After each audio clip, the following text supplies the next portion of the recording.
Avoir des sources de revenus halal est à féliciter, aussi bien que diversifier ses sources de revenus dans un monde capitaliste. La question que chaque musulman croyant doit se poser avant d'injecter, avant d'investir son argent, est que là où je mets mon argent, est-il autorisé pour un musulman croyant d'investir là-dedans? Est-il permis à un musulman croyant d'investir en bourse? Et sur quelle base doit-il se baser dans le choix des actions ou obligations? Car si, dans le choix des actions et obligations que vous achetez sur le marché boursier, ces actions et obligations sont soumises à des analyses de votre part. Si, avant de payer une action, vous vous posez la question, à savoir si l'entreprise verse à ses actionnaires des dividendes, il est important de savoir si, pour un musulman croyant que vous êtes, avant d'investir dans chaque domaine, il est important de consulter.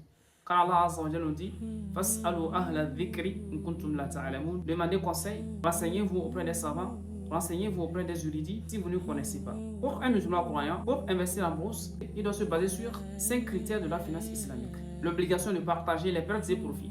Lorsque nous prêtons attention à ce qui se passe sur le marché boursier, ce critère n'est pas respecté. Car lorsqu'une personne se positionne sur le marché boursier en achetant des actions, dépendamment du profil de la personne, est-ce un investisseur à court, moyen ou à long terme? Son profil va déterminer son positionnement. Et dépendamment de son positionnement, il est appelé à recevoir aussi longtemps les dividendes, aussi bien que l'action de l'entreprise performe. Il peut toutefois revendre ses actions en plus des dividendes. Il n'y a pas de partage de profit ni de pertes. Le seul moment où il y a un semblant de partage de pertes est ce moment où l'action perd de la valeur. La personne, dépendamment de son profil, va décider de vendre à perte ou va patienter.